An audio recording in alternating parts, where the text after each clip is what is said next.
Student ইতিমধ্যে কিছুক্ষণ আগেই আইডিয়াল হাই মাদ্রাসার ক্লাস 11-এর সেকেন্ড সেমিস্টারের বাংলা পরীক্ষা সম্পূর্ণ হলো।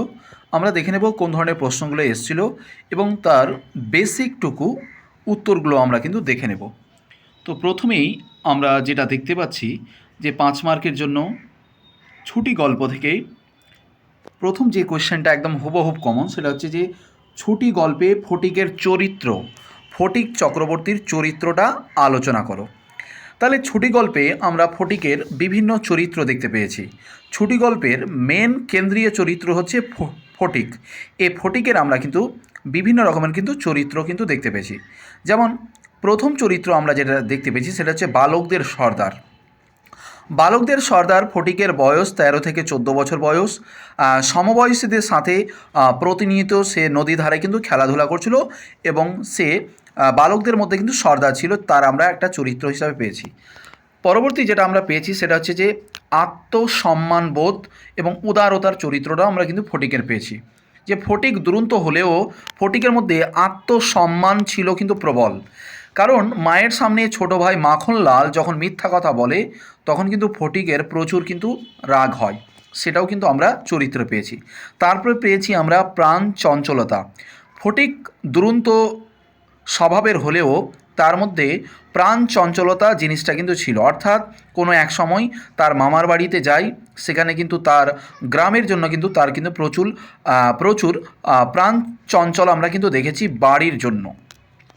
তারপরে আমরা যেটা চরিত্র দেখতে পাবো সেটা হচ্ছে জীবন থেকে ছুটি, অর্থাৎ আমরা এই গল্পে সব থেকে যেটা লাস্ট পর্যায়ে যেটা দুঃখের কন্ডিশন জানতে পেরেছি সেটা হচ্ছে যে ফটিক বাড়ি যাওয়ার কারণে, মাকে দেখার কারণে এক সময় ব্যাকুল হয়ে পড়ে, সে রোগে আসক্ত হয়ে যায়।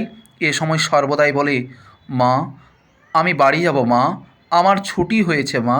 এরকম কন্ডিশনের ক্ষেত্রে আমরা লাস্ট পর্যায়ে দেখতে পেয়েছি ফটিক জীবনের মতো তার মৃত্যু আঘাত সে পেয়েছিল, অর্থাৎ ফটিক ছুটির মধ্য দিয়ে সে সারা জীবন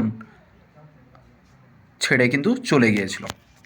পরবর্তী যেটা প্রশ্ন রয়েছে সেটা হচ্ছে যে আপনার আসল উদ্দেশ্য, আপনি নিশ্চয় বিস্মৃত হবেন না। এখানে আসল উদ্দেশ্য কোনটি? সেই উদ্দেশ্য সাধনের উদ্দিষ্ট ব্যক্তি কী করিলেন? এটা তেলেনা পোতা আবিষ্কার থেকে নেওয়া আছে। তো দুটো প্রশ্ন আছে, যে কোনো একটা করলেই হবে। ফটিকের চরিত্র সহজ আছে, আশা করছি তোমরা সেটাই করেছ। পরবর্তীতে আমরা এবারে 2 দাগ থেকে দেখব। 2 দাগে প্রশ্ন আছে যে ভাব সম্মিলন বলতে কি বোঝো? একটা কবিতার নামই ছিল ভাব সম্মিলন। তো ভাব সম্মিলন বলতে কি বোঝো? কৃষ্ণ মথুরায় চলে যাওয়ার পর আর বৃন্দাবনে ফিরে আসেননি, কিন্তু রাধার বিরহ কাতরতার দেখতে পারছিলেন না।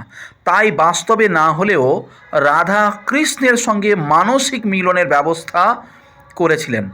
এই মিলনই ছিল একমাত্র ভাব সম্মিলন। নেক্সট প্রশ্ন, ফুল কি হবেই তাতে? কোন ফুল? নুন কবিতায় ফুল বলতে গোলাপ ফুলের কথা বলা হয়েছে। তারপরে প্রশ্ন আছে যে এই সংশয় কেন, অর্থাৎ এই দ্বন্দ্ব কেন, যে ফুল কি হবেই, কেন এই দ্বন্দ্ব?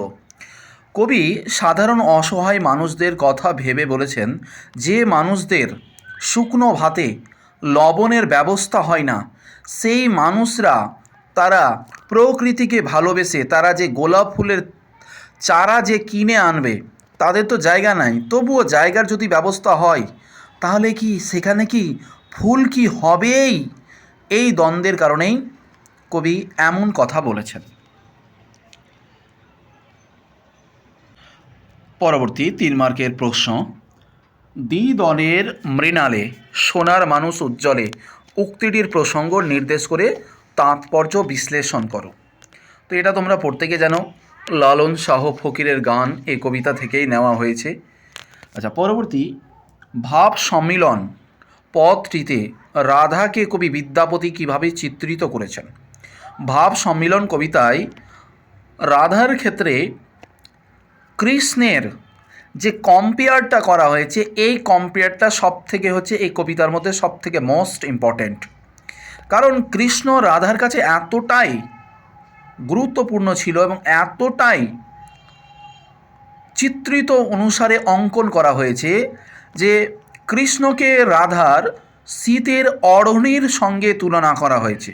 অর্থাৎ শীতের জন্য মানুষের যে মতো চাদর না থাকলে যে মতো ঠান্ডায় তারা কিন্তু কাতর হয়ে যায়, সে মতো রাধিকা বা রাধা কৃষ্ণকে ছাড়া তার কিন্তু এমনটাই ব্যাকুলতা কিন্তু দেখা যায়। আর কি, যে বরিশে ছাড়া ছত্রপিয়া, বরিশের ছত্রপিয়া দরিয়ার নাও। অর্থাৎ বর্ষার সময় যে মতো ছাতা ছাড়া চলা যায় না, ঠিক সেরকম কৃষ্ণর সঙ্গ ছাড়া রাধা কিন্তু কখনোই কিন্তু চলতে পারে না। এমনটাই কিন্তু কবিতা অনুসারে বিদ্যাপতি চিত্রিত কল্পনা করেছেন। পরবর্তী আমরা এবারে 5 মার্কের জন্য নাটকের প্রশ্নগুলো দেখব। প্রশ্ন বলছে, আগুন আগুন জ্বলছে আমাদের পেটে, বক্তার এ উক্তির অন্তর্নিহিত অর্থ প্রকাশ করো। আমরা আগুন নাটকে পঞ্চম দৃশ্যে আমরা দেখতে পেয়েছি যে সিভিক গার্ড যখন সাধারণ অসহায় মানুষ তারা রেশন নেওয়ার জন্য মহামন্বন্তরের সময় তাদের কাছে রেশন নিবে, তাহলেই তারা কিন্তু খেতে পারবে। তো এই সময়ে সাধারণ মানুষ যখন লাইন দিয়েছিল, তো থেকে সিভিক গার্ড লাইন থেকে মানুষদের কিন্তু প্রচুর বিরক্ত করত। কখনো বলতো যে খুচরো না নিয়ে আসলে চাল দেওয়া হবে না, আবার কখনো মানুষদেরকে স্বইচ্ছায় অন্য কেউ বিরক্তের ক্ষেত্রে সাধারণ অসহায় মানুষদেরকে কিন্তু লাঠি দিয়ে মারত। এরকম একটা কন্ডিশনের ক্ষেত্রে সাধারণ অসহায় মানুষরা তারা চাল নেওয়ার জন্য সিভিক গার্ডের প্রতিবাদের ক্ষেত্রে তারা গর্জে ওঠে, আগুন আগুন জ্বলছে আমাদের পেটে। অর্থাৎ এই আগুন বলতে মানুষের ক্ষুধাকে বোঝানো হয়েছে। এবারে একাঙ্ক নাটক কাকে বলে? তোমাদেরকে বলি, একাঙ্ক নাটক বলতে এক অঙ্কের নাটককে বোঝানো হয়। অর্থাৎ কীরকম, যে আগুন নাটকে আমরা সর্বদাই প্রত্যেকটা পরিচ্ছেদের ক্ষেত্রে আমরা দেখতে পেয়েছি যে মানুষের ক্ষুধার যাতনা সব থেকে বেশি। তাই এই আগুন নাটকটা সর্বদা খিদাকে কেন্দ্র করেই কিন্তু নাটকটা কিন্তু রয়েছে, ফলে একে কিন্তু একাঙ্ক নাটক অবশ্যই বলা যায়। আচ্ছা, একাঙ্ক নাটক হিসাবে আগুন কতটা সার্থক আলোচনা করো। তাহলে একাঙ্ক নাটক হিসাবে আগুন নাটকের নাম যথাযথ সার্থক হয়েছে, কারণ প্রত্যেকটা পরিচ্ছেদের ক্ষেত্রে আমরা মহামন্বন্তরকে কেন্দ্র করে মানুষের ক্ষুধার যাতনা আমরা দেখতে পেয়েছি।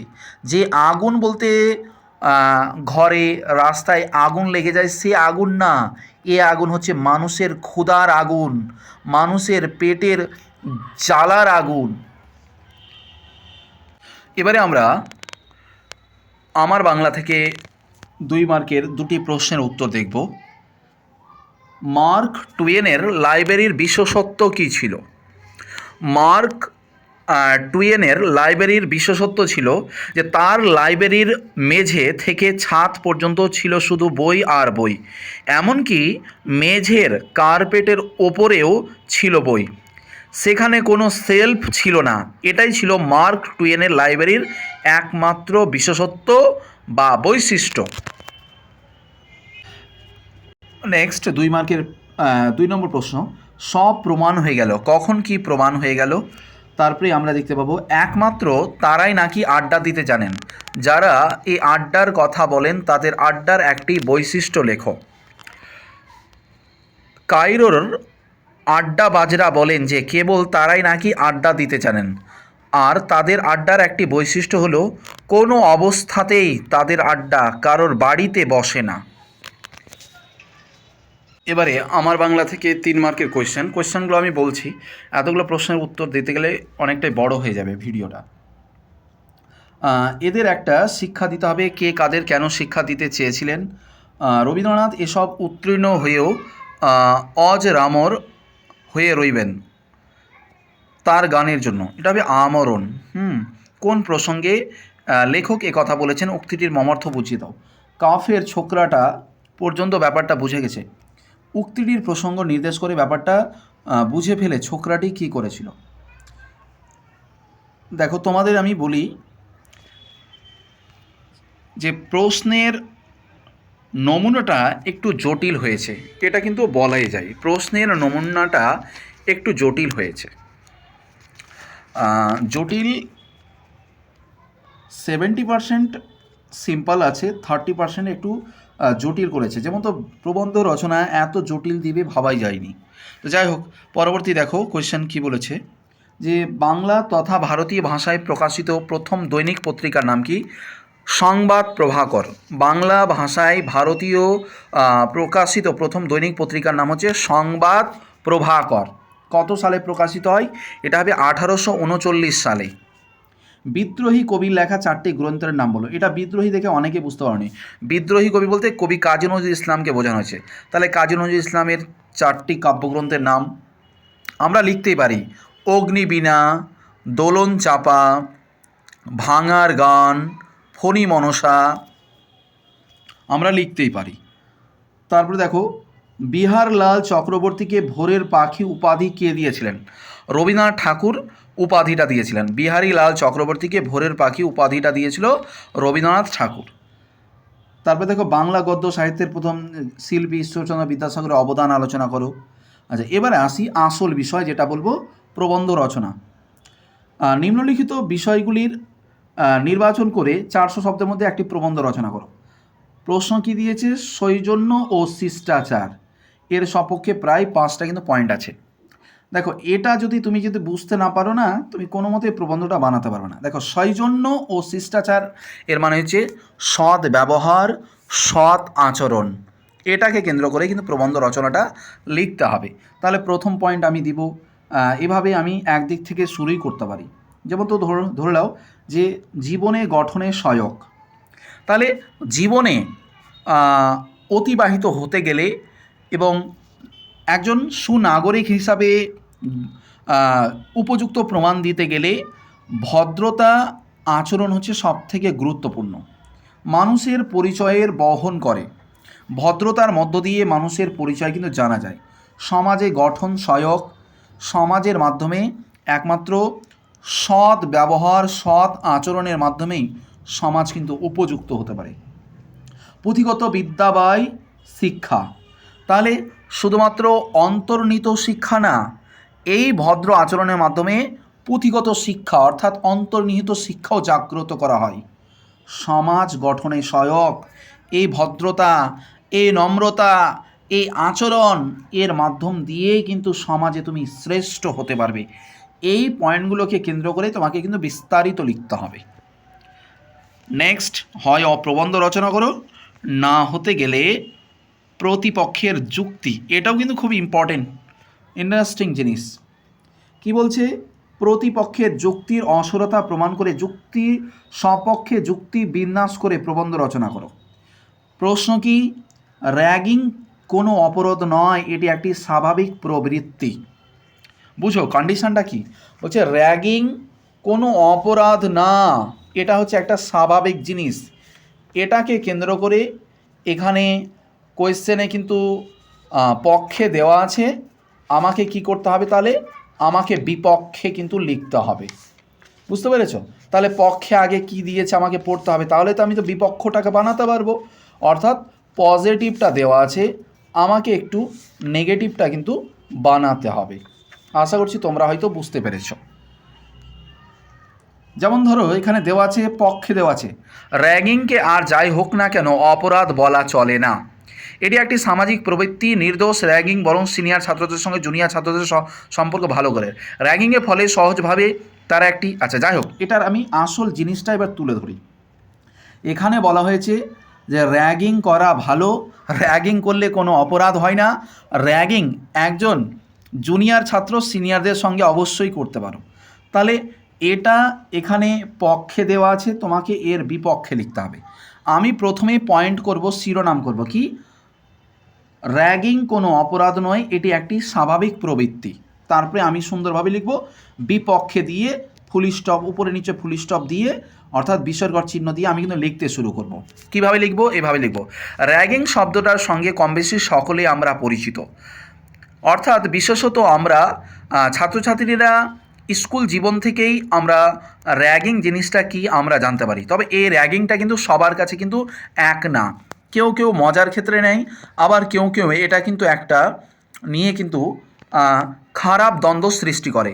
র্যাগিং এমন একটা জিনিস যে কলেজের ক্ষেত্রে গিয়েও কিন্তু ছাত্রছাত্রীদের মধ্যে ভয় হয় যে র্যাগিং করা যাবে না, আবার যখন বন্ধু বান্ধবী যখন অনেকটাই হয় তখন সময়ের ক্ষেত্রে কিন্তু র্যাগিং হয়। তবে র্যাগিং সর্বদা অবশ্যই অপরাধ। এই র্যাগিংয়ের ক্ষেত্রে এক সময় দেখা যায় যে একজন মানুষ আর একজনকে কিন্তু হত্যা করে দেয়।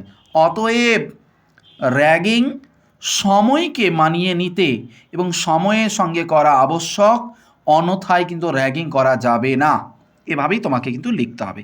তো যাই হোক, এই ছিল আইডিয়াল হাই মাদ্রাসার ক্লাস 11-এর সেকেন্ড সেমিস্টারের প্রশ্নপত্র, তার সঙ্গে সামারি উত্তর। দেখা হচ্ছে পরবর্তী ক্লাসে। যারা নতুন আছো অবশ্যই সাবস্ক্রাইব করবে।